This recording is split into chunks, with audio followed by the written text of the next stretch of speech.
Well, I started off doing everything, writing, directing and performing. And then I very quickly had 2 children and was a mother for a while. And then I became pretty much a full-time playwright when the children were younger because it fitted in better with their routines. And then I started playing music again. So I had this sort of double life of writing big multi-character plays that would take a long time to put on. And then for my sort of connection with an audience, I'd be playing music.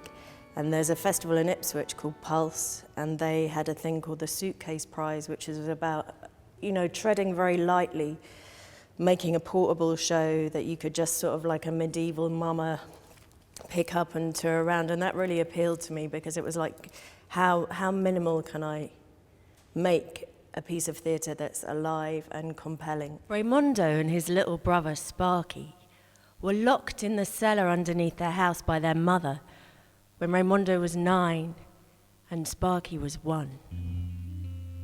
The cellar had a tiny, milky window from which the boys could observe the swollen ankles and sensible shoes of passing commuters. Raimundo is the story of 2 brothers who are locked in a cellar by their mother and then escape.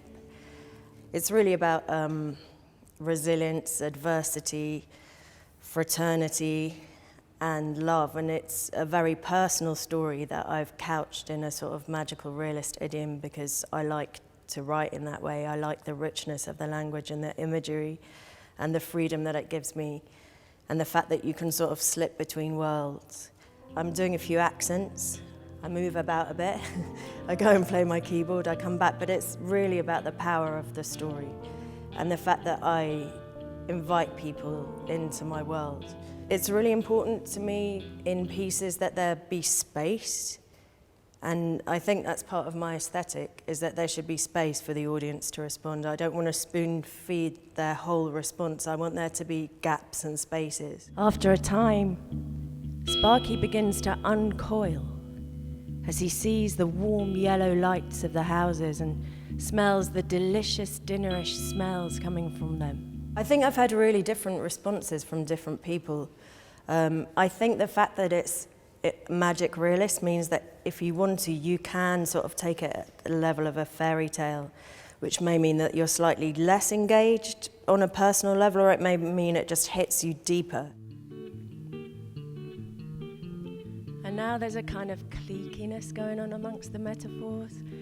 All the fire metaphors are threatening to burn up all the flower metaphors, and all the tidal metaphors are threatening to extinguish all the fire metaphors, and all the surreal metaphors are going around playing pranks, and it's getting super out of hand. So the music for Raimundo is written by an incredible musician called Marcus Hamblett, who kind of plays with everybody, is a session musician. He plays with Willie Mason and Laura Marling.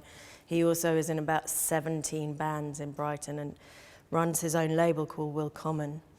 And I met him because I was a major fangirl of one of his bands and basically went to about 50 million concerts and just got talking to him in the bar one night, and we'd been trying to make a piece of theatre together for quite a while, and just dates and life and things hadn't made it work. And then I needed someone for Raymondo, and he happened to be free.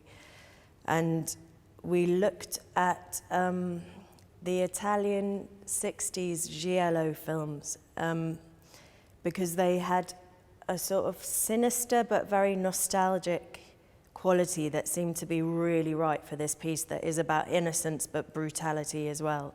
And just, it's all about contrast, like everything in the show is about this is happening but this is happening underneath. And this is really beautiful but there's death coming around the corner. So yeah, and he just is a loop pedal wizard and just created this incredible score.